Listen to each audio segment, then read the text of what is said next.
जी, आप मुझे बताइए, मौजूद है यहाँ पर, इनसे पूछते हैं कि आपका नाम क्या है। जनाब, अपना नाम तो बता दें। मेरा नाम सनिया है।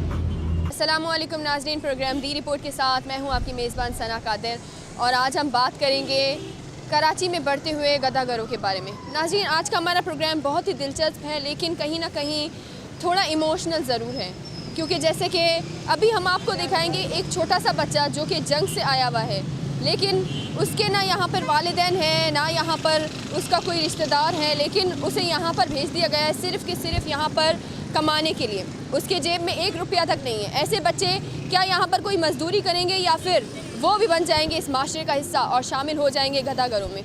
आइए देखते हैं। आपका नाम क्या है? अली यादर। कहाँ से आए हो आप? जंगू। कहाँ से आए हो? जंगू वालिदैन कहाँ है आपके? घर है। कौन से वहाँ से आए, गाँव से आए हो? जंग से। जंग से आए हो। वालिदैन का नाम क्या है? कैसर। यहाँ पर कैसे आए? रेलगाड़ी थे। रेलगाड़ी में? रेलगाड़ी में किसने बिठाया है? माँ बाप ने।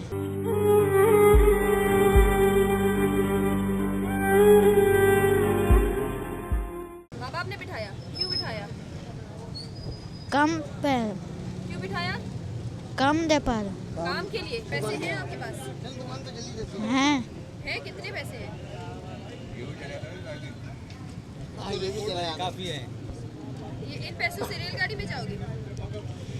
ये कहाँ से आए पैसे? ये घर रहते हैं। घर वालों ने दिए? अब्बू का नाम क्या है? अली न फिर कैसर अब्बास। अम्मी का? शनाज। अब इनसे जानते हैं कि पाकिस्तान में जो गदागर इतने ज़्यादा बढ़ रहे हैं और वो शहरियों का किस तरह जीना हराम करते हैं। इनसे पूछते हैं आपका किस तरह वो जीना हराम करें, क्योंकि अगर हम देखते हैं कि किसी मार्केट्स में, किसी शॉपिंग मॉल में वो जो है वो शहरियों की कमीज़ पकड़ लेते हैं, दामन पकड़ लेते हैं और फिर आप अगर उनको कुछ नहीं देंगे तो वो बददुआ तक देने में आ जाते हैं। ये हर जगह का मसला हो गया है। फिर अपना रिसेंटली मैं अपना शॉपिंग मॉल गया था तो वहाँ पर एक फ़कीर ने यूँ मेरा शर्ट पकड़ा तो मैंने उसे कहा माफ़ करो, तो उसने कहा कि माफ़ तो इस तरीके से करवा दो कि जिस तरीके से पता नहीं क्या हो गया।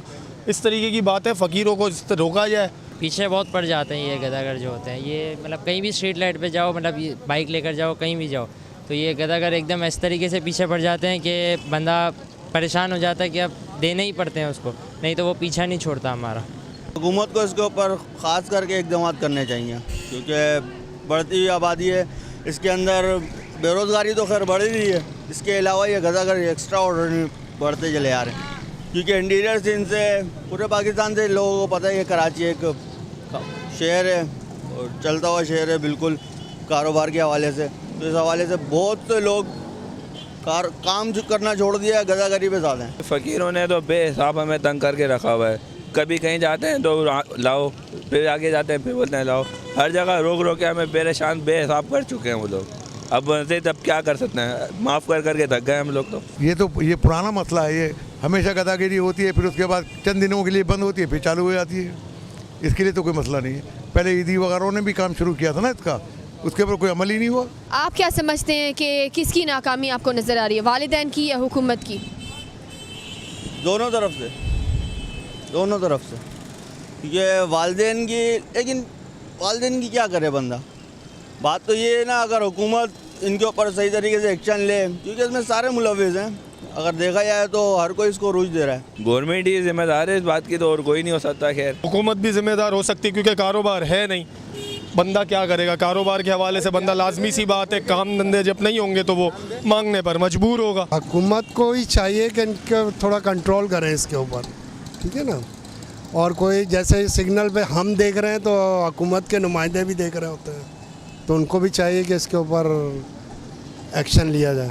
हुकूमत को इसके ऊपर एक्शन लेना चाहिए ताकि ये कम से कम जो गदागर हैं इनको, जो गलत हैं, क्योंकि गलत के मामले में ना फिर बंदे सही वाले जो होते हैं वो भी फंस जाते हैं। इसमें ज़्यादातर शामिल वो लोग हैं जो कि पेशावर गदागर है, इस हवाले से क्या कहेंगे आप? वो तो पेशावर गदागर हैं, इसके पीछे पूरी माफिया है, तो पूरी माफिया काम कर रही है और इन लोगों को जगह जगह पे स्पॉट दिए हुए हैं कि यहाँ पे आपने काम करना है, वहाँ पे आपने काम करना है, दूसरी जगहों पे आपने काम करना है। उनसे हफ्तावार पैसे लिए जाते हैं, महीनावार पैसे लिए जाते हैं, जो भी उनकी है सेटिंग है आपस में इन लोगों की। लेकिन इसके पीछे भी हुकूमत इसको एकदम करने चाहिए। पेशावर गदागर ही हैं, तभी तो मेन चीज़ इसके ऊपर एक्शन लेकर हुकूमत ने किस तरीके से एक्शन लेना शुरू किया है।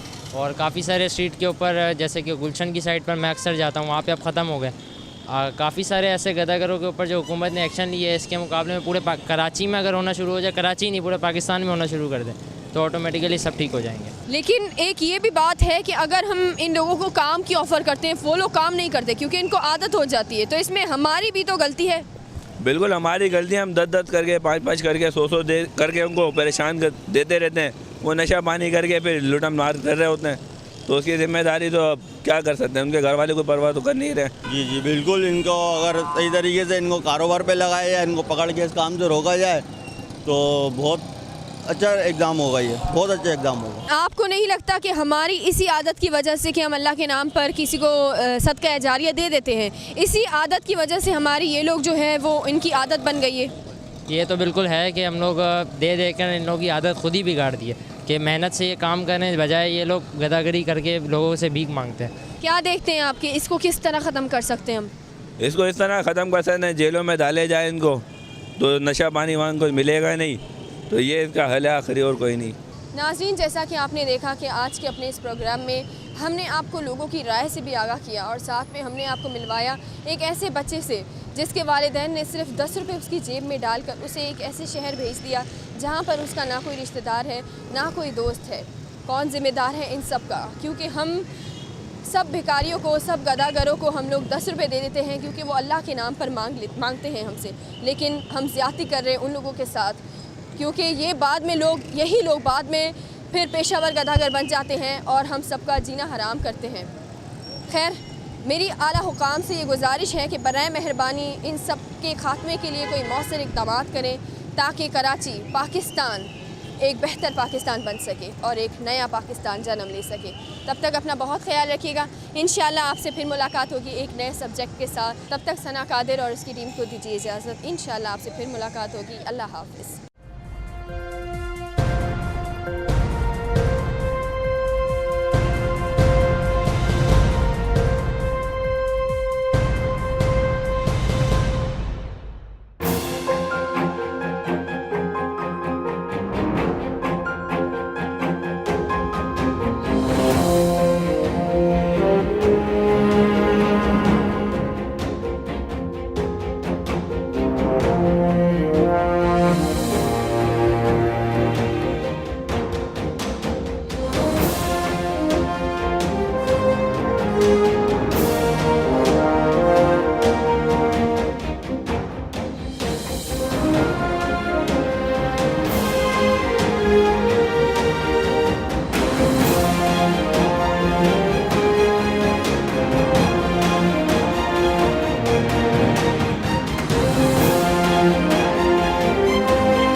टेक्नोलॉजी में आपके हम कदम। नेशनल बैंक ऑफ पाकिस्तान, कौम का अपना bank. National bank of Pakistan, कौम का अपना बैंक।